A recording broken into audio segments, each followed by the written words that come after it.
자, 오케이. 자, 이렇게 좀 얘기해봤는데, 자, 좀 더 좀 얘기해봅시다. 좀 더 구체화 시키면, 실제로 이건 내가 설명하기 위해서 이렇게 써놓은 값이고, 보호는 각각의 껍질들마다 에너지 준위가 어떨 것이다 라는 걸 다 증명을 해냈거든요. 그래서 실험한 그 결과를 잠깐 얘기하게 되면 그 껍질마다 에너지 준위를 내가 EN 이렇게 쓸 건데, 자, 여기서 말하는 N은 껍질 번호라고 생각하면 될 것 같아. 그래서 1번 껍질, 2번 껍질, 3번 껍질, 4번 껍질 요걸 얘기하는 거고, 자, 이 껍질 번호마다 에너지 준위가 자, 일단 마이너스 값을 붙여주게 되는데, 이 마이너스 값을 붙이는 이유는 뭐냐면 이 인력을 좀 의미하고 있는 거야. 그래서 이 값이 좀 커지면 우리가 불안정하다라는 걸 얘기할 거고, 이 마이너스 값 자체가 좀 이게 커지면 전체 값은 작아지는 거잖아, 그렇지? 전체가 커지면은 음수가 붙어 있으니까 작아지는 걸 의미하는 거죠. 그래서 인력이 크면 클수록 그만큼 안정하다라는 거를 이제 우리가 큰 수로 표현할 거고, 그다음에 전체가 좀 작다라는 걸 얘기하기 위해서 음의 값을 붙이게 된다. 그래서 마이너스 값을 가지고 얘기할 거고요. 자, 그래서 n 제곱분의 그다음에 이게 원래는 z의 제곱 그다음에 r 이런 식으로 표현할 수가 있어요. 자, 그래서 요 식을 가만히 보면 요 n 값이 이제부터 우리 껍질 번호라는 걸 알고 있는 거고요. 그다음에 요 r 값은 이제 우리가 리드베리 상수다 또는 리드버그 상수다라고 얘기해서 상수 값을 얘기하고 있는 거고, 여기 있는 z 값은 이제 우리가 원자 번호를 의미를 해요. 원자 번호. 자, 그래서 원자 번호가 크면 클수록 우리는 양성자 수가 좀 많다라고 표현을 해주죠. 그렇죠? 그래서 우리가 이 원자 번호는 양성자 수를 얘기하고 있기 때문에 양성자 수가 많으면 많을수록 원자 번호가 크고, 그래서 이 전체 값이 커지는 거는 음의 값이니까 점점 안정해진다라고 얘기할 수 있겠지. 다시 얘기해서 양성자 하나 있을 때보다 두 개 있으면은 전자를 잡아당기는 인력이 엄청 세다는 거잖아. 그치? 그만큼 좀 더 안정하다라는 걸 의미하고 있는 거야. 괜찮죠? 그래서 이렇게 우리가 원자 번호랑 이렇게 식을 얘기할 수가 있더라. 자, 근데 얘가 얘기했던 그 수소에 대해서는 우리가 원자 번호가 1이기 때문에 요 z값에다 그냥 1이 대입이 되는 거고, 그래서 마이너스 n 제곱분의 상수 r 이렇게 얘기할 수 있는데, 그 r 값을 조금 변형해요. 변형해서 여기 실제로 이제 우리가 에너지가 전기 에너지 형태로 이제 EV 값, 볼트 값으로 표현이 되는 거거든. 근데 요거를 에너지 단위인 줄 단위로 환산하게 되면서 이게 1310이라는 어떤 값으로 환산이 되는 거야. 이게 그냥 단위 환산한 거죠. 그래서 이 R값은 현재 뭐냐면은 다 볼트 값으로 정의되고 있었던 거를 에너지식, 그래서 줄 단위로 환산하게 되면서 1312로 이제 우리가 환산이 가능했던 거고, 이거는 이제 우리가 실험할 때 수소 원자를 이제 우리가 1몰 채워넣고 실험을 했을 때 값을 얘기하고 있는 거야. 그래서 이 단위 값은 킬로줄 퍼 몰이다라고 얘기할 수가 있는 거야.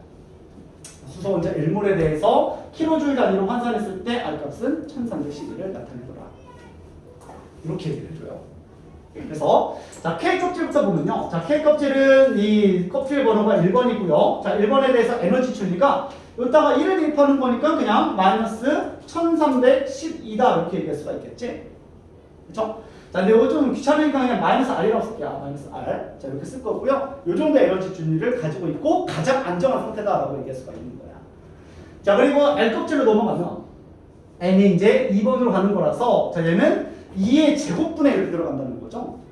그래서 마이너스 4분의 1 R로서 표현이 된다는 소리야.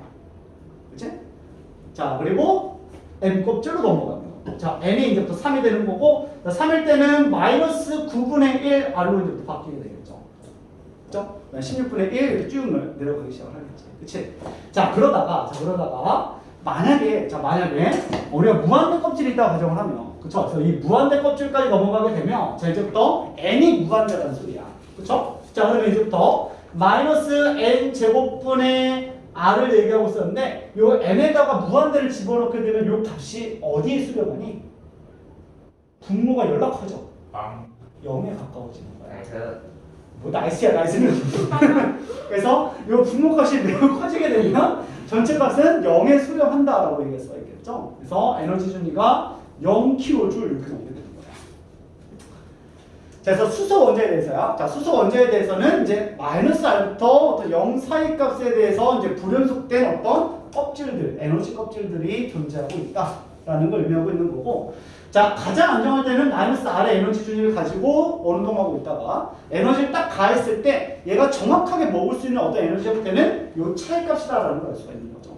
그죠? 그래서 이게 한 4분의 3R 정도의 에너지만 흡수할 수 있다는 거죠. 그죠? 그 정도 먹으면 이만큼까지 올라갔다가 다시 마이너스 R로 떨어지면서 이만큼의 에너지를 방출하겠지라고 얘기를 하는 거야.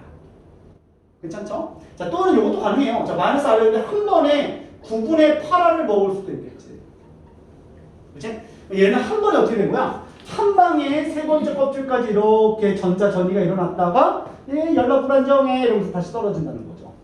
그죠? 이러한 에너지 준위도 가능한 거고. 그 다음에 우리가 에너지를 계속 연속적으로 쫙 가하고 있다면 얘가 어떤 일이 일어날 수가 있냐면 이렇게 4분의 1 R, 그러니까 두 번째 껍질에서 갑자기 세 번째 kop질로 이렇게 전이가 일어날 수도 있는 거죠. 얘는 36분의 얼마니? 9랑 5니까 36분의 5, 그죠? 36분의 5R 정도가 또 가해지게 되면 두 번째 껍질에서 아직 안정화되지 않은 전자들은 세 번째 껍질로 전이가 일어날 수 있다는 소리야. 그래서 어떤 이 껍질들마다 어떤 에너지 차이, 그 델타 값이 있을 건데 그 델타 값만 먹고 방출할 수 있다라는 거죠. 이런 식으로 산소 스펙트럼을 설명할 수가 있는 거야. 괜찮죠? 자, 그 다음에 또 하나만 좀 얘기하는 거. 자, 에너지 준위가 0줄이라는 게 도대체 무슨 의미냐라는 거죠. 그치? 에너지가 0? 뭐 어쩌라는 거야? 이렇게 나오는 거잖아. 그치? 그래서 이게 에너지가 0이라는 거는 지금 이 에너지가 뭐냐면 전자와 핵과의 어떤 인력으로 인한 인력에 대한 어떤 위치 에너지거든요. 그래서 어떻게 보면 여기가 중력 에너지의 어떤 중심, 지구 중심이라고 생각을 한다면 여기가 지표면 산 중턱, 산 꼭대기 이루고 있단 말이야. 그치? 그렇게 되면 점점 지표에서 멀어지면 멀어질수록 중력과의 인력이 약해지니까 에너지가 커진다. 위치 에너지가 커진다 이렇게 표현해 주잖아. 마찬가지야. 양전하가 있는 양성자가 얘를 당기고 있는 어떤 전기적인 인력이 있었는데 멀어지면 위치 에너지가 커진다라고 얘기할 수가 있는 거죠. 그러다가 점점 커지다가 에너지 준위가 0이 된다는 말은 이제부터 얘와 전자 사이에 어떤 에너지가 없다. 다시 얘기해서 인력이 작용될 수 있는 바운더리가 넘어갔다라고 얘기해 주는 거야. 그러면 이 무한대 껍질로 넘어오게 되면 이제부터 양성자와 전자와의 인력이 없다. 즉 이온화가 되었다라고 얘기해 주는 거야. 그래서 여기서부터 얘가 이온화가 되었다. 다시 얘기해서 수소가 이제부터 전자를 잃어버렸다라고 얘기할 수가 있겠지. 괜찮죠? 이제부터 얘네들 간에 어떤 상관관계 없이 그냥 날아가 버리는 거예요. 어떤 에너지를 뭐 선택하지 않는다는 거지. 그러면 이온화 시키기 위해서 필요한 에너지가 얼마냐라는 걸 정해야 할 때는 바닥 상태에서부터 정의를 해요. 그래서 바닥 상태에서 에너지를 쭉 흡수시켜가지고 요만큼의 에너지를 우리가 흡수시키게 되면 이게 이온이 된다. 그래서 이게 이온화 에너지 이렇게 표현해 주게 됩니다. 그러면 수소에 대해서 이게 이온화 에너지라고 얘기하는 거고 그 값이 대략 R 정도를 흡수해 주게 되면 즉 1312kJ 정도를 내버리게 되면 수소는 수소 양용으로 바뀐다라고 얘기할 수 있겠지. 괜찮죠? 이렇게 우리가 이온화 에너지에 대한 내용도 하나 정리해주면 되겠네요.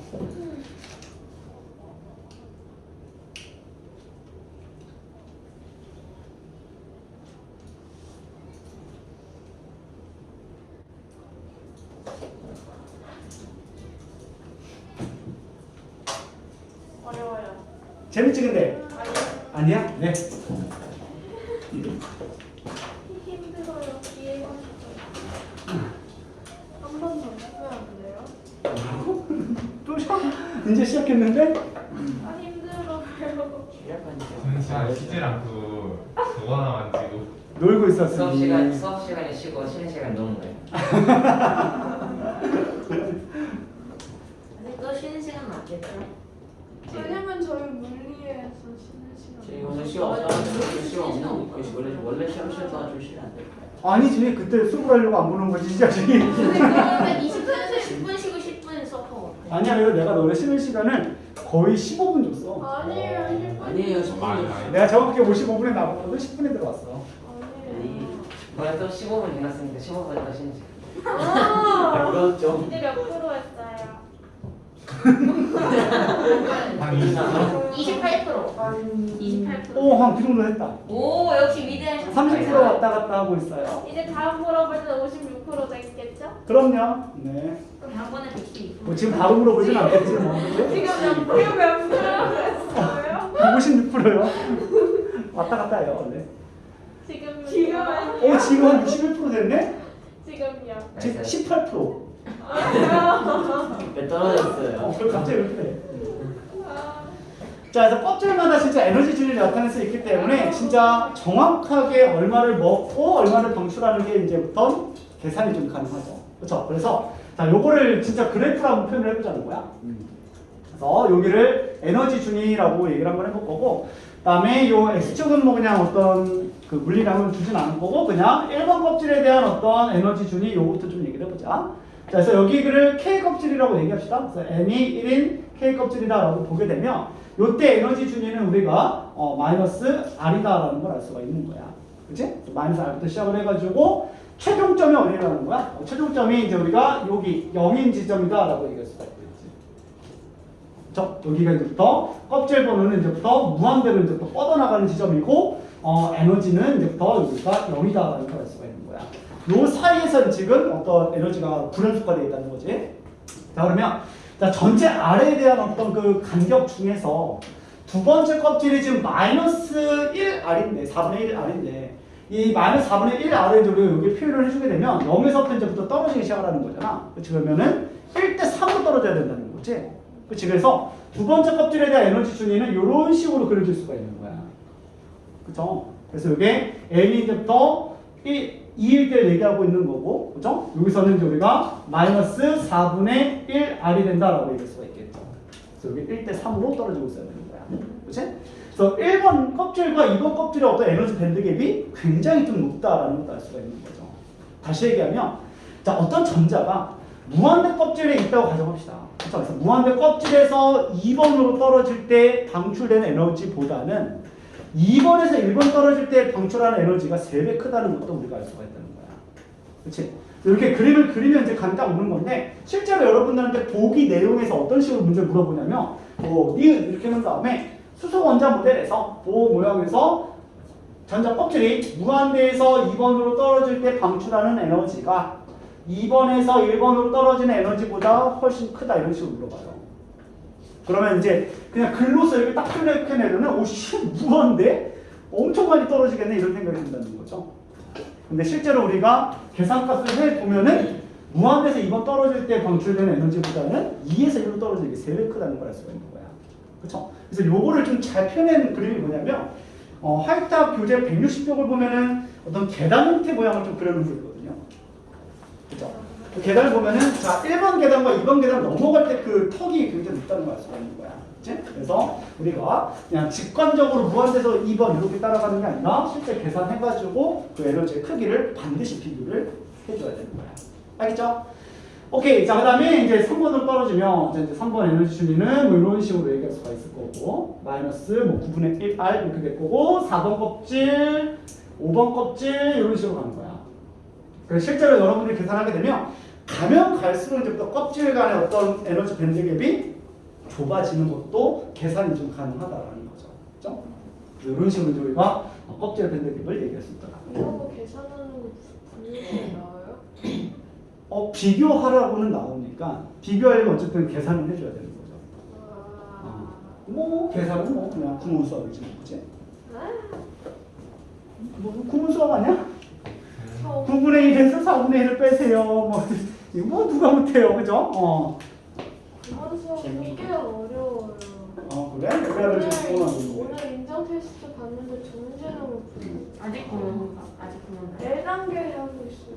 N 단계. 아직 구문하고 있어? 네. 우리 아들도 구문하고 있어. 그래, 여기 유치원이 맞구나. 우리 아들이 유치원생이거든. 저 근데 지금 미적분 하고 있어요. 구문에서? 구문에서도 미적분이 있어? 이야, 무조건 하세요. 되게, 우와, 되게 좋다. 구몬 미적분. 구문에는 미적분이 있구나. 이게 상위 단계가 그러면 고등학교 과정까지 다 있는 거야, 그러면? 구문이? 구문 선생님 뭘까? 어려워. 구문 화학 2 없니? 없어요. 없어? 아씨. 과학은 중3까지만 있어요. 그래서 선생님이 재작년에 끝냈어요. 구문으로 과학도 했었어, 그러면? 네. 와, 너무 귀엽다. 네. 연락 귀여워. 구문을 이제 빼고 온 아이들을 내가 가르치는 거구나. 그래. 야, 이현승, 이 컴포스 저기 있어. 왜? 지금 다 아까 이거 했잖아. 이거 했잖아. 자, 아무튼 오 구멍.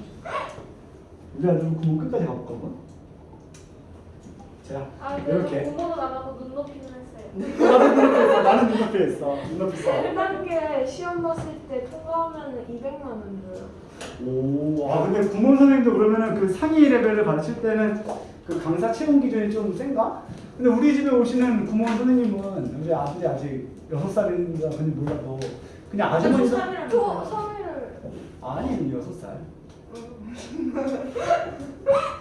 아 초3 때 낳았다고. 애를 초3 때 낳았고 지금은 6살이라고 애기가. 나 뭐, 형이라고 불러 걔는 나를. 알겠지? 오빠.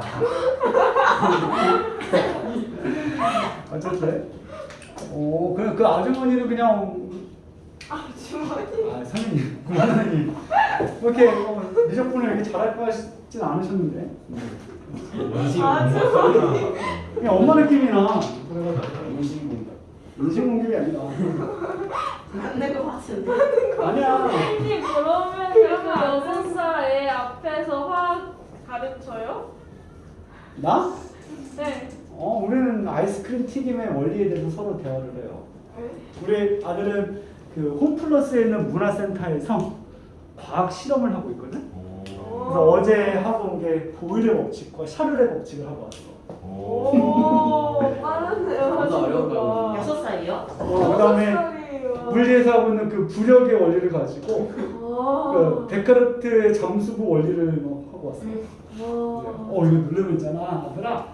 이게 공기가 압축되면서 평균 밀도가 증가하기 때문에 아래쪽으로 내려가다가 물을 놓게 되면 이제 쭉 떠오르는 거란다. 그러다가 자는 거예요. 아, 네. 아빠 뭐라는 거야? 엄마 아빠 좀 이상해. 막 이러고.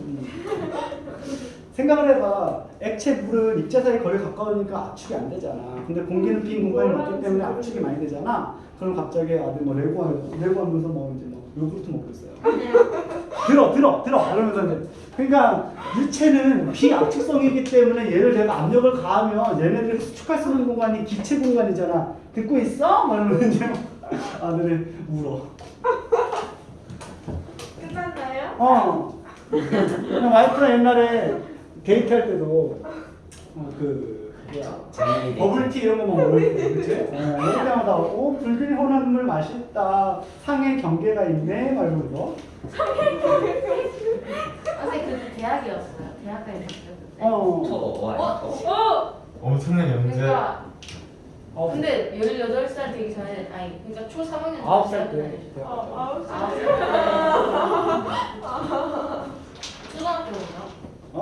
초등학교 언제? 뱃속에서 끝냈지 나는 우리 어머니가 그냥 그 뭐야 태교하면서 끝냈어요. 태교할 때 우리 어머니 미적분하고 있었거든.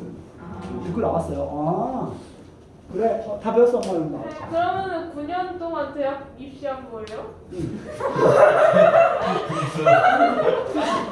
자, 그래서 보면 자 전자가 여기 있으면 가장 안정한 바닥 상태라고 얘기하는 거고, 자 여기서부터 이제 우리가 들뜬 상태라고 얘기할 수가 있겠지.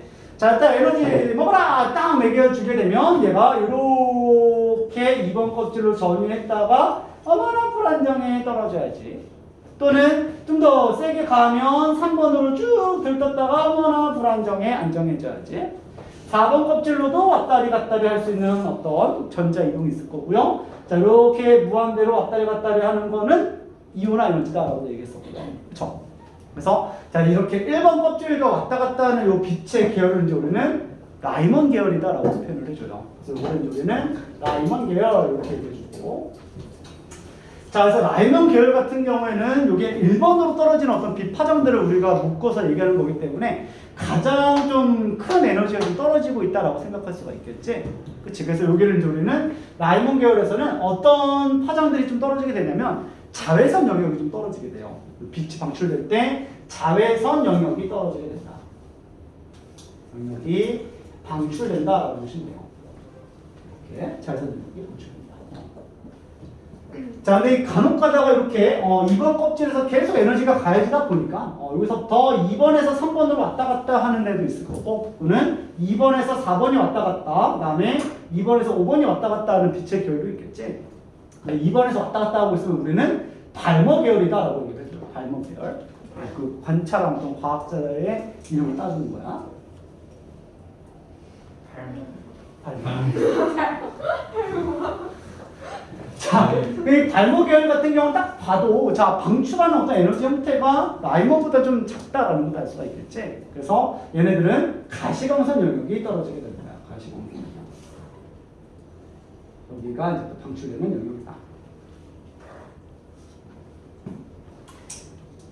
자, 그리고 요게 또 3번에서 4번 왔다 갔다 또는 3번에서 5번, 3번에서 6번 또는 3번에서 무한대 이렇게도 얘기할 수 있겠지. 요 영역일 때는 이제 우리는 파셴 계열이다라고 얘기를 해줘요.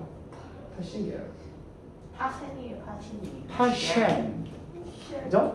그리고 여기는 이제 우리는 적외선이 떨어진다라고 보시면 돼요. 선생님 적외선. 그거 발음 잘못하시면 욕돼요. 네? 파시에 왜 이렇게? 파쉐. 파쉐. 쉣. 파시에.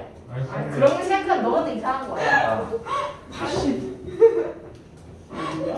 구몬하자. 구몬사님 오시는 날이다. 다 했니? 아니야. 중간에 파스지 찢은 거 아니지? 페이지 검사할 거야. 그거 먹어버리면 증거인멸. 나는 지금 눈높이 할 때 그것도 모르고 중간에 뜯었거든. 뜯어가지고 멍청한 놈이 우리 집 내 방에 있는 쓰레기통에 넣는 다음날 쓰레기통이 비어져 있다는 걸 알고 그럼 엄마가 비웠다는 걸 생각도 못한 채 찢은 다음에 아 내 방 쓰레기통에다 넣으면은 다음날 이건 없어질 거야 말끔하게 그럼 넣어버렸죠. 그래 다음날 엄마 표정이 이상했죠. 그죠? 그러고 나서 나이스.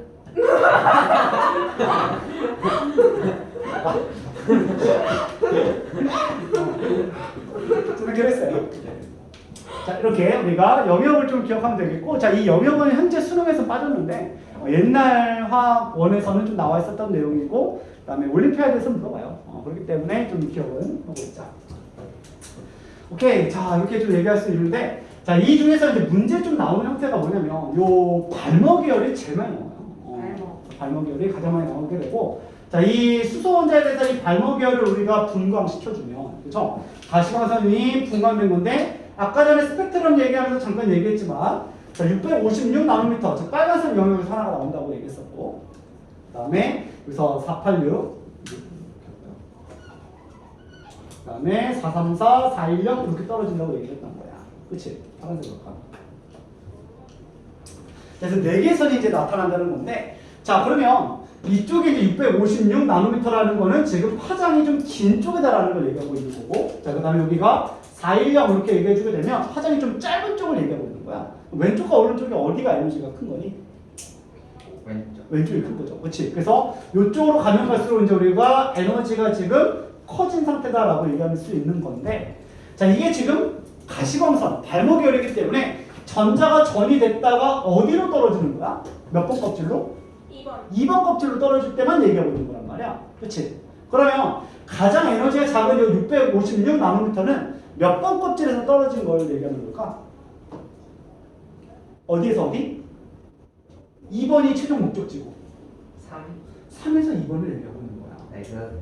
그렇지? 자 그래서 요 656 나노미터는 이 발머 계열 중에서 가장 작은 에너지 수준이라는 거지. 그렇지? 그만큼 이제 방출돼야 되는 건데 2번 떨어질 때 가장 가까운 건 3번이겠죠.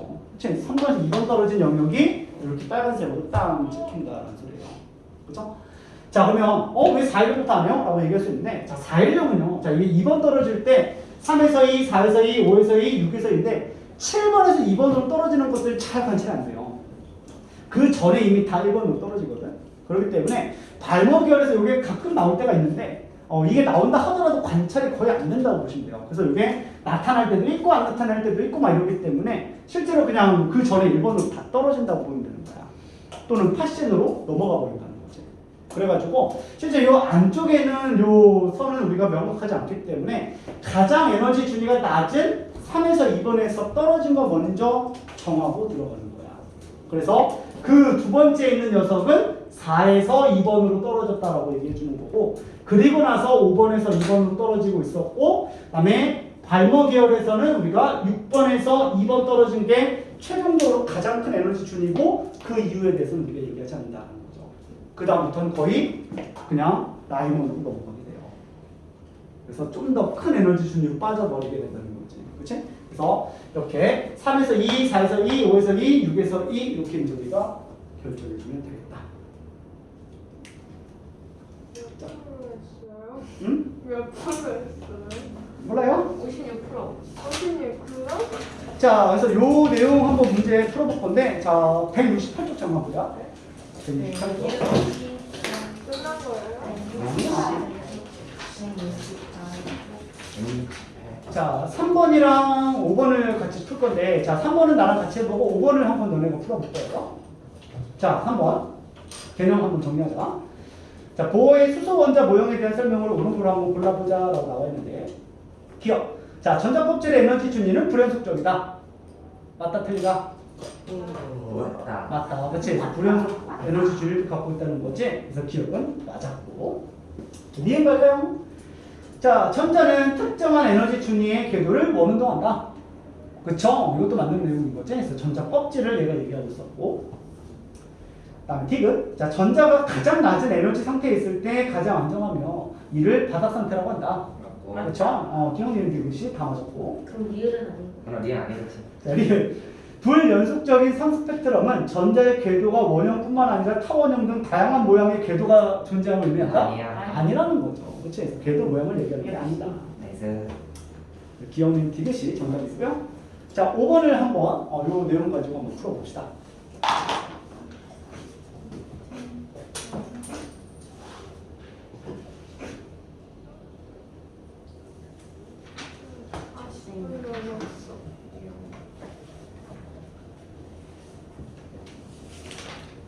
이거 풀고 싶은. 가지방 분석. 오늘 좀 일찍 끝내줄게. 나이스. 7시 10분이에요? 아니, 한 2분 정도. 7시 2분이야? 아니, 아 7시 2분에 7시 18분. 아니 18분? 아니 선생님 6분 일찍 끝내 7시 14분에 끝냅시다. 그거는 싫어요. 시계 14점 얼마나 좋아요. 역시 셀머니 두 번. 나이스. 나이스. 언제 가는 거야? 약간 너처럼 행동하는 거. 하긴 했다. 가자. 물리 시간도 좀 활발해졌죠, 전에. 아니요. 네. 물리시나? 비교적으로. 뭐 비교적으로도 여기보다는 뭐 여기가 낫죠. 여기. 아, 여기가 더 활발한 거고? 네. 여기가 극상이고 거기는 중간. 여기가 그쪽 거기는 액체. 과학적이야. 아주 네. 좋아. 야, 그러니까 6분 일찍 끝내주세요. 싫어요. 선생님 원더풀이요. 14이요. 원더풀 14. 14도 한상줄기예요. 얘 나이만큼 일찍 끝내주세요. 우리 나이만큼. 나 14살. 오! 역시 14는 주렁수였어. 아니야 6살이라니까. 너 6살이잖아. 여기 6분 일찍 끝내서 시계 14. 아니에요. 방금 욕으로 무장했어. 아니에요 선생님. 귀여운 녀석들. 그냥 2분 일찍 끝납시다. 그게 얘 나이랑 잘 맞아. 그래. 쉬는 시간 10분 하고 2분 일찍 끝냅시다. 나이스. 나이가. 쉬는 시간에 집에 가도 돼요? 봐봐. 엄마가 알게 될 거야. 거짓말을 상관해야지. 수업해서도 안 좋고, 맨날 떠들고, 애들 돈 뺏고. 뺐는데요? 아, 뺐대? 그래서 맨날 우동 못 건졌고, 기본식이 스테이플로 부장님. 학원 기물 파손하고. 이거는 얘도 했어. 너도 했잖아. 멍. 저는 알리바이가 있어요. 언니야, 풀었어? 아니요? 빨리 풀어. 모르겠어요. 그니까 뭐 하는 거죠? 뭐 하는 거야? 어쩔? TV.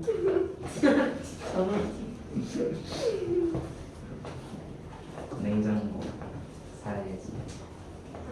냉장고를 샀더라고. 민정? 뭐래? 냉장이래. 굉장히 큰. 의견을 냉장, 간직하고. 냉동, 냉장. 냉동. 김치 냉장. 전기. 아직 할 거 더 남아있죠. 아주 많이 남았죠? 56%. 걱정 마세요. 다 찾았는데. 왜 많아? 선생님 개념이 많이 나오면 풀 문제가 많이 나오는 거예요. 어? 개념이 많이 나오면 풀 문제가 많이 나오는 거예요. 개념도 많이 나왔고. 문제 적다. 여덟 개야. 오 나빠. 자, 같이 풀어보자. 나이스.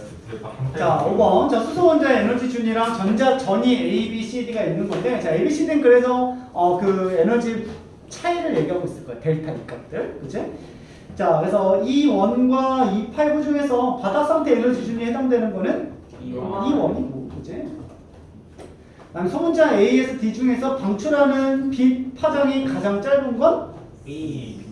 파장이 가장 짧다는 거는 에너지가 가장 크다는 거, 그치? 그래서 B가 된다고 얘기했습니다. 나이스. 나이스. 그다음에 A에서 D 중에서 가시광선을 방출하는 건 C. C랑 D가 있다는 거 알 수가 있겠지, 그치? 나이스. 그래서 발목열을 물어보고 있어. C. 좋습니다. 자 이제 쉬는 시간. 자, 오분. 앞으로 넘어가서 쉬는 5분만. 시간 5분만. 쉬는 시간. 딱 5분만. 자, 161.5P입니다. 근데 오비탈로 이제 넘어갑시다. 선생님 오비탈로 넘어가는 김에 쉬는 시간 중에. 아, 저는 그거 썼습니다. 저희 원래 쉬는 거에 5분 못 쉬었어요. 맞아요. 원래 쉴 때는 600초. 아, 저 진짜 커플 진짜 저 커플만 뭐라 그러네, 그치? 야 얘들아 너도 뭐라고 했죠? 뭐? 제발. 제발. 어차피 커플 아니니까 괜찮아요. 맞아요. 근데 그렇게 많이. 울잖아. 못하겠다. 뭘 대놓고 얘기하면 아니 사람 커플 상처 주면 나중에 돌아와. 제발 연하네 연하. 근데 아닌데 왜 울어? 괜찮아, 아, 괜찮아. 언젠가 돌아올 거야. 현실 부정, 현실 부정. 현실 부정 이건 아니야. 이건 아니야. 그럴 리 없어. 이 허전함을 어떡할 거야. 말면서 밥을 먹어도 속이 채워지지 않아. 네, 선생님 첫사랑은 이루어지지 않을 가능성이 높아가지고 기억에서 많이 이미 남는데요. 맞아, 나도 아직도 첫사랑이 기억이 나. 지금 녹화되고 있잖아. 씨. 선생님 안에 있지 않으세요? 선생님 첫사랑. 있어. 첫사랑 해주세요. 첫사랑이 있었죠. 네. 20살 때지. 쌤. 아니, 나 18인데 20살이 왜 있지 갑자기?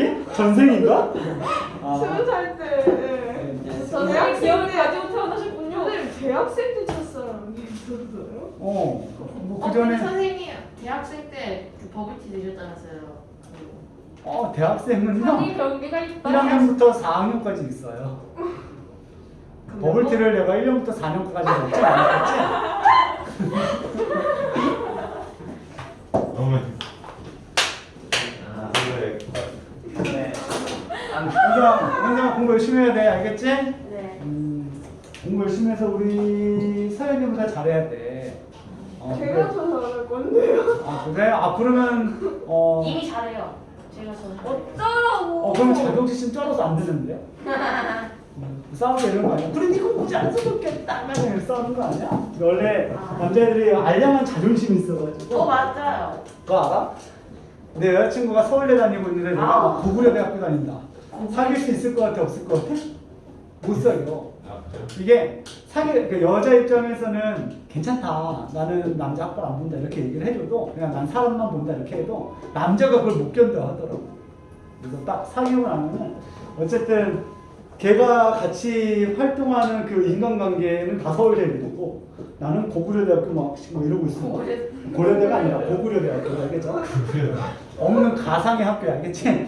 뭐 그런 데에서 막 하고 있다. 그래서 내 친구들 보면 맨날 술 담배 쩔어 사는데 내 여자친구의 지인들은 뭔가 미래에 대해서 건실한 얘기를 하고 있고 그리고 여자친구가 점점 나하고는 영화 보고 놀 때는 나하고 잘 있지만 건설적인 얘기를 할 때는 나하고는 얘기하지 않고 주변에 아는 학교 선배하고 얘기하고 있고 뭐 이런 것들이 이제 막 펼쳐지기 시작하는 근데 어떻게 그렇게 잘하세요? 선생님 애니. 내가 그랬었거든. 난 서울대가 아니야. 난 서울대가 아닌데 서울대 여자친구를 사귄 적이 있었거든. 네. 어쨌든. 고구려대학교. 고구려대학교는 아니에요. 고구려대학교 출신 아니에요. 아닌데? 네. 그러면은 연세가 많으신 대학교 출신인가요? 나는 여기서 보내시네요. 몰라요. 고구려대학교도 맞으신데 약간 그걸 고구려로 바꾸신 것 같아요. 맞아요. 네. 하냐 고글을 맞는 것 같아요. 아니야, 난 신촌에 있었어, 신촌에.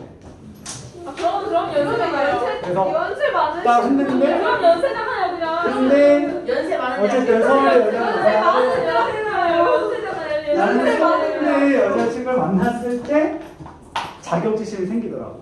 그래서 나는 화학과잖아. 화학을 하는데 한 번 여자친구랑 데이트를 하면서 카페를 갔어.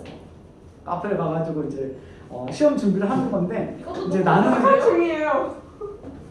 아니에요? 적어도 서른. 자 그래서 보호 이론은요. 원장님이 보호의 가설이라고 자 보호 이론에 문제점이 생깁니다. 선생님 보호의 가설이라고. 그래서 보호의 가설 여기서 이제 문제가 생기는데 요 에너지 준이요, 그죠? 자 얘가 말하는 에너지 준이 이 n 값이 뭐 수소뿐만 아니라 전체적으로 단원자, 원자나 이온에 대해서 마이너스 n 제곱분의 양성자의 개수의 제곱 곱하기 상수 이렇게 얘기할 수 있었는데 요 값이 아까도 얘기했지만 전자가 하나가 있는 애들한테 대해서는 되게 설명이 잘 돼요. 그래서 이게 뭐 수소 원자라든지 뭐 헬륨, 일가 양이온이라든지 등등등 전자 하나 있는 애들한테는 잘 설명이 되는데 이게 전자만 이제 2개 이상 넘어가게 되면은 요 식이 이제 또 안 맞기 시작한다는 거예요. 그래서 이게 그냥 헬륨이라든지 그냥 리튬이라든지 등등등 이런 식으로 이게 전자가 2개 이상 있는 애들은 이제 우리는 다전자 원자다라고 얘기해요. 다전자 원자. 전자를 모르겠다는 거죠. 다전자 원자나 또는 이온에 대해서는 요 식이 설명이 안 된다라고 얘기하는 거야.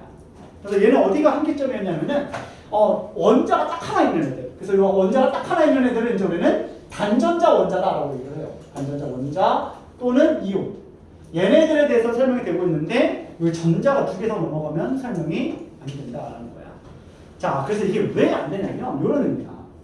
자, 어떤 원자 핵이 있고요. 그 다음에 전자 이렇게 지금 여기를 껍질을 운동하고 있는 건데 얘 에너지 준위를 설명할 때 이 에너지가 뭐였냐면은 핵과의 어떤 인력만을 얘기하고 있는 위치 에너지만을 다루고 있었던 거야.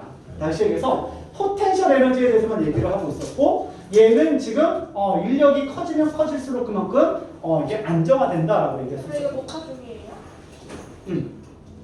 뭐 이렇게 인력이 크면 클수록 그만큼 요 값이 조금 절대값이 커진다라고 얘기할 수가 있겠죠. 그렇죠? 이렇게 얘기할 수가 있을 거야. 근데 그래서 인력이 크면 에너지는 안정하다. 그렇지? 이렇게 얘기할 수 있는 건데 이게 전자가 2개 이상 넘어가게 되면 자 전자가 들어오게 되면 이 전자와 이 전자 사이에는 반발이 존재하고있다는 소리야. 그렇지? 그럼 이제부터 얘네들은 어떤 반발력으로 인해서, 그지? 이 반발력으로 인해서 이제 더 에너지의 들뜸 현상이 있을 건데 그 에너지의 들뜸 현상을 설명할 수가 없었던 거야. 그래서 반발력으로 인한 어떤 에너지의 들뜸이 설명이 안 되는 거야. 이게 설명이 안 되는 거죠. 근데 이게 현대 화학에서도 설명이 안 돼요. 왜냐면 전자는 끊임없이 운동하고 있기 때문에 계속 운동하다 보니까 반발력이 좀 멀어졌다가 또 커졌다가 멀어졌다 커졌다 이런 것들이 막 무하고점 일어나다 보니까 아직까지도 어떤 하나의 식으로 딱 에너지는 얼마다 이러한 것들을 우리가 해석할 수가 없었던 거야. 그래서 여기서부터 이제 보호 이론의 한계가 생겨나기 시작했죠. 자, 그래서 이 상태 때문에 이제 우리가 뭐로 넘어오게 되냐면 현대 원자 모형으로 넘어가게 되고 이걸 해결하기 위해서 이제부터 우리는 오비탈 이론을 이제부터 가져오기 시작하는 거야. 그래서 이제 오비탈 이론이 보호의 이제 한계를 찾아내가 고자 하는 거죠. 몇 프로였어요? 언제 시작이야? 네? 갓비탈. 그래서 몇 %였어요? 오비탈에 대해서는 1%요? 아니 그거 말고 전기에 대해서요. 쌤, 네. 오비탈 있으면 6비탈도 있어요? 그럼요. 7비탈까지 있어요. 그럼 오비탈이 있으면 5눈탈도 있어요? 그럼요. 뭐 육발은 뭐야? 그래서 오비탈이면 오비탈. 자, 그래서 이제 또 오비탈 이론 넘어가게 되는데, 자, 이제부터 그 오비탈 이론은 우리가 그냥 어떤 다양한 과학자들의 아이디어가 섞여 있기 때문에 누구의 이론이다 이렇게 얘기하지는 않고 그냥 현대 원자 모형이다. 네 이론이다. 그래서 현대 원자 모형 이렇게 얘기하는 거고, 여기 우리는 오비탈 이론이다라고 보시면 돼요. 20분 안에 하실 수 있어요? 아니 18분 안에 하실 수 있어요? 지금 아직 56분인데요. 아쉽다. 자, 그래서 우리가 이제 또 현대 원자모형 오비탈 이론으로 이제 또 넘어가게 되는데, 자, 요것도 어떻게 이제 해석을 하는 거냐면요. 자, 이제 이 에너지를 설명할 때, 이제 에너지 설명할 때, 다 요 위치 에너지 가지고만 설명을 했는데, 요 에너지를 해석하는 관점을 좀 바꿔보자라는 거야. 그래서 이 이론이 들어올 때 뭐 그냥 에피소드를 좀 기억해 주면 되는데, 여러 명의 과학자들의 아이디어가 섞여 있다고 했는데, 대표적인 인물 3명이 있거든요. 그 중에 한 명이 드 브로이라는 과학자가 있어요. 드 브로이. 그래서 이 드 브로이라는 과학자는 이제 천재 과학자예요. 천재 과학자고 얘는 굉장히 부잣집 도련님이야. 그래서 공부도 안 하고 그 다음에 말썽만 피우고 연구도 안 하고 막 이래가지고 아주 그냥 말괄량이처럼 큰 어떤 대목지 못한 녀석이었는데 그냥 철딱서니가 없는 녀석이었어. 근데 머리는 기똥차게 좋았다는 거지. 그래서 한 번은 대학교 때도 맨날 술 처먹고 다니고 만나 여자들하고 놀고 다니고 막 이러다 보니까 교수가 열받아가지고 너 논문 쓸 때까지 연구실에서 나올 생각 하지 마 이러면서 얘를 일주일 동안 가둬버려요. 그래서 일주일 동안 딱 가둬놓고 결과 나올 때까지 나올 생각을 하지 마라 이렇게 했는데 일주일 만에 세계를 바꾸는 연구를 하고 나와요. 그래서 일주일 만에 노벨상을 타고 나와요. 나이스. 그 사람 아도밖에 없어요. 그래서 이 드 브로이가 일주일 만에 연구했던 게 뭐냐면, 자, 빛이 이중성이 있다는 건 알고 있었거든. 그래서 빛의 파동성과 그다음에 입자성이 있다는 걸 알고 있었는데 모든 물질에, 그죠? 모든 물질도 다 이중성이 있다라고 얘기를 해요. 그래서 이렇게 물질의 이중성을 이제 또 발표하기 시작하는 거야. 자, 아까도 잠깐 얘기했지만 물질, 우린 입자지만 입자는 너무나 당연하지만 우리도 사실은 어떤 진동하고 있다라는 거죠. 그래서 우리만의 어떤 고유 진동수가 있는 거고, 그래서 우리의 고유 진동수랑 똑같은 위상으로 또 다른 파장이 나한테 전달되게 되면은 고감 간섭이 일어나게 되면서 큰 충격을 먹게 되는 거야. 그래서 그런 현상을 우리는 공명이다라고도 얘기를 해줘요. 그래서 제가 나이스. 자, 그래서 어쨌든 그런 물질들마다 입자성뿐만 아니라 파동의 성질을 가지고 있다는 거지, 그렇지? 그래서 그 물질의 어떤 파동성을 얘기할 때는 얘네들을 물질파다라고 얘기를 해주게 되는 거야. 그래서 여기서 물질도 파동이다. 그래서 물질파가 존재하고 있다라는 거지. 자, 그래서 이 물질파는 어쨌든 간에 파동이기 때문에 파장이 있을 거고, 그 파장이 길면 길수록 이 물질파의 성질이 강하다라고 얘기할 수 있겠지. 그치? 그래서 이 파장에 대한 내용인 건데, 그 물질파의 파장이 길면 그만큼 파동성이 크게 나타나는 건데, 자, 너는 왜 파장이 안 보인다고? 열나 무거워서. 그치? 그래서 이걸 증명해 보니까 얘 파장은 이렇게 운동량과 좀 반비례한다라는 걸 찾아내게 돼요. 그래서 이게 운동량 MV랑은 반비례 관계가 있고, 그 식을 우리가 증명해낼 때 이 프랑크 상수를 쓰겠다라는 소리예요. 자, 그래서 모든 물질은요 다 질량을 가지고 있는데, 이 질량이 너무 크면 파장이 너무 짧아져. 너무 빠르게 진동하기 때문에 우리 눈으로 그걸 관찰할 수 있는 진동 범위가 파장이 넘어가 버리는 거야. 그러니까 관찰이 안 되죠. 너는 고유 진동수가 있지만, 그렇지? 근데 이게 질량이 좀 가벼우면, 그래서 이렇게 전자처럼 가벼운 질량을 갖고 있는 애들은 이제부터 파장이 충분히 길어지다 보면은 우리 눈에 관찰 가능한 파장 범위로 들어온다는 거예요. 그러면 전자같이 가벼운 녀석들에 대해서는 입자성, 있지, 톰슨이 얘기했잖아, 그렇지? 근데 그 입자성뿐만 아니라 어떤 파동의 성질도 무시할 수가 없을 거다라는 소리예요. 그래서 이제부터 이 전자의 어떤 에너지 진리를 얘기할 때 입자의 어떤 위치 에너지로만 얘기할 게 아니라 얘네들을 파동이라고 생각을 해가지고 파동 에너지 식으로 우리가 풀어나가면은 해석이 가능해질 것 같다라는 소리예요. 무슨 말인지 알겠다? 그래서 이런 식으로 조금은 이제 생각이 바뀌어가기 시작하는 거야. 자, 그다음에 뭐 같은 시대 때 또 누가 있냐면 하이젠베르크라는 사람인데, 되게 파란색 동그라미 점 옆에 수업도 적죠. 그냥 스몰 V를 쓴 거야. U처럼 생겼어요. 미안해. 생- 대학에서는 U를 많이 써. 대학에서는 U를 많이 쓰고, 고등학교 때까지는 이렇게 V를 좀 많이 쓰죠. U는 뭐의 약자예요? 몰라요. 벨로시티를 쓰려고 원래 V를 많이 배우잖아. 대학 가면 U를 이상하게 많이 쓰더라고, 교수님들이. 그래서 그렇게 쓰길래 나도 습관이 이렇게 된 것 같고 원래는 V라고 쓰셨을지도 몰라. 벨로시티를 써야 되니까, 그렇지?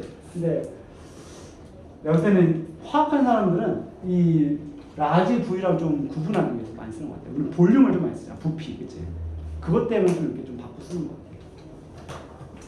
자, 그래서 헤이젠베르크라는 사람이 있고, 자, 이 사람이 이제부터 이렇게 전자처럼 파동성이 너무 크면 출렁출렁하는 어떤 물결 같다라는 거지. 그럼 얘는 지금부터 이 파동이라고 간주하는 순간부터 몇 초 후에 얘가 어디 있다라는 걸 나는 알 수가 없다라고 얘기를 해요. 그래서 이게 어떤 위치의 불확정성을 가지게 된다.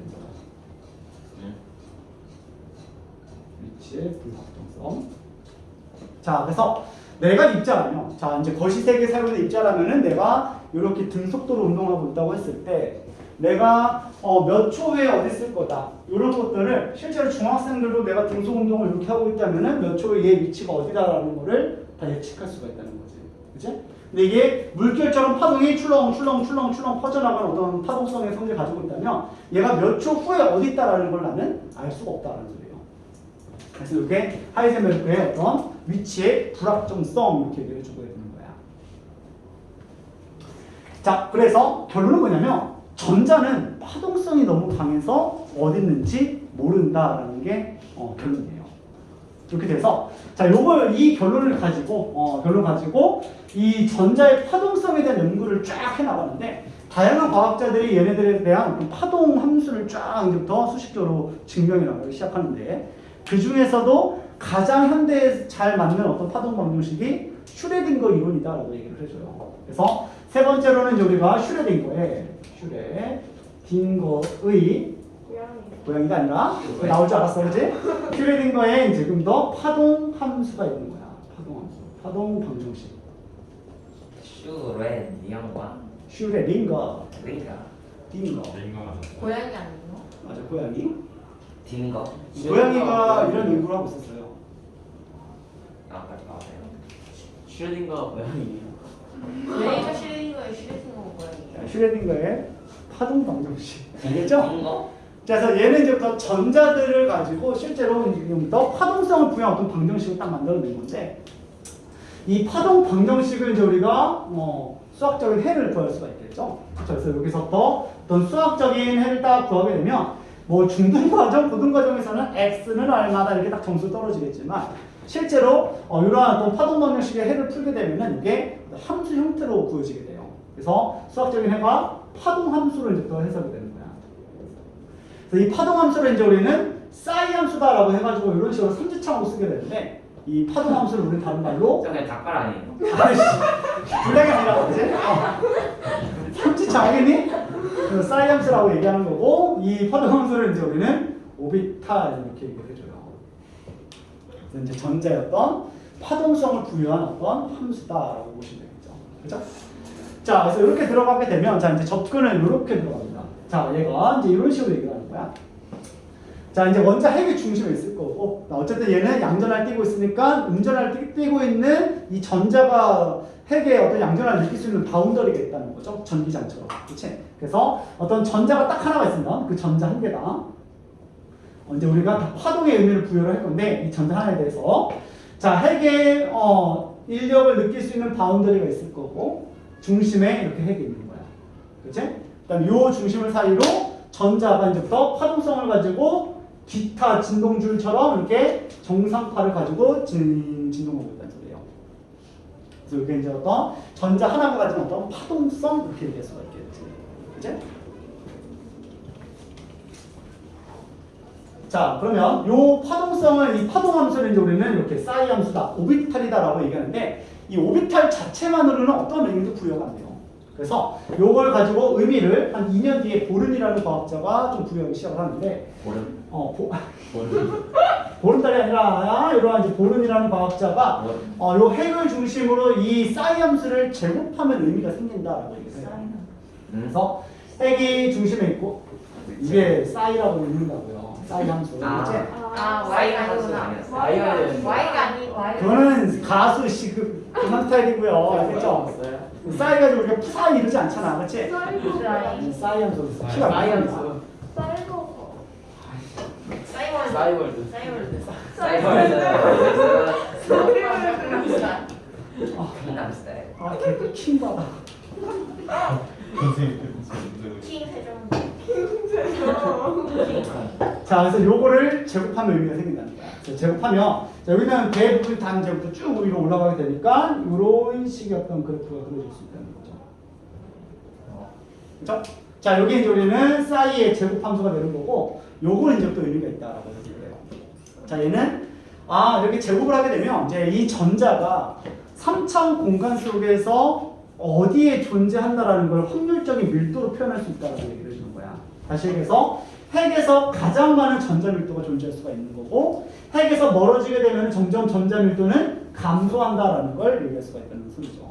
그래서 요거를 우리가 좀 더 잘 알고 있는 직교 좌표계를 나타내게 되면 이렇게 X축이 있고, 그 다음에 이렇게 G축이 있고, 그 다음에 앞으로 나와 있는 Y축이 있다고 얘기했을 때, 그죠? 자, 원자 핵이 중심에 있다고 얘기하게 되면, 자, 이 핵에서 가장 많은 전자가 발견되고 있고, 그죠? 그리고 핵에서 좀 멀어지게 되면은 전자가 발견이 안 되는 건 아니지만 아주 듬성듬성 발견되고 있다는 소리야. 결국에는 핵에서 가장 많은 전자가 발견되고 있다는 것을 표현하는 함수가 싸이 제곱 함수다라고 얘기할 수 있다는 거죠. 물론 이런 데도 있을 수 있겠죠. 바운드리가 있다면, 그치? 근데 여기서 발견된 확률보다는 이 원자 핵에 가까울수록 가장 많이 발견이 되더라라는 거야. 자, 그래서 이렇게 표현한 거를 이제 우리가 가만히 보니까, 자, 여기도 있고 경계가 불분명하다. 그래서 뭉게 마치 구름처럼 보인다라고 얘기해서 얘를 전자 구름 모형 이렇게도 얘기를 해줘요. 전자 구름 모형. 또는 점으로 표현했기 때문에 얘를 정밀도 표현법이다라고도 얘기를 해줘요. 정밀도 표현법. 영어로는 있어요. 점탱이. 네? 점탱이. 짬테니? 점탱이로 표현했다. 아, 미안. 표정들이 아재구나. 개노잼 막 이런 표정이었는데 방금, 그죠? 31세 넘으면 아저씨예요. 모르죠? 어느 정도? 내가 어떻게 알아요? 18살부터 아저씨 아니에요? 아저씨 욕한 거 같잖아. 자, 그러면 이제 우리가 이 경계를 좀 구분하자라는 거지. 그래서 이 함수를 이제 우리는 적분해요. 적분해가지고 얘네들의 면적이, 자, 면적이 전체 면적의 90%가 되는 지점을 바운더리라고 정해요. 그거를 우리가 표현하게 되면 이 형태에서는 이렇게 어떤 바운더리를 나타낼 수가 있었던 거고, 요 구 형태 안에 있는 공간은 전자 발견 확률이 90% 이상인 지점을 얘기한다라는 걸 의미합니다. 그리고 얘를 이제부터 우리가 바운더리로 오비탈의 모양이 결정된다라고 얘기를 하는 거예요. 그래서 이런 형태를 이제 우리는 구 형태다, 구 모형이다라고 얘기할 수가 있다는 거지. 이게 끝이면 재밌을 텐데. 네, 딱 8분 남았네요. 8분 안에 5분 다 하실 수 동안은 있어요? 저 정리 좀 하다가 이제 3분 남았어요. 네. 저희 정리 시간 좀 필요해요. 정리 시간 얘를 좀 정리해야 돼요, 조금 지금. 지금 머리가 네, 바보가 이상해요 됐어요. 지금. 네, 경험상 섞여 있어요. 시간을 주면 정리를 아무도 안 해요. 하고 있어요. 놀 거예요 분명히. 그죠? 하면서 저는 머리에 지금 집어넣고 있는데 지금 다 섞여 있어가지고 뭐가 뭔지 모르겠어요. 네, 그래서 구형태라고요. 이렇게 예쁘다. 좋습니다. 나이. 스피어.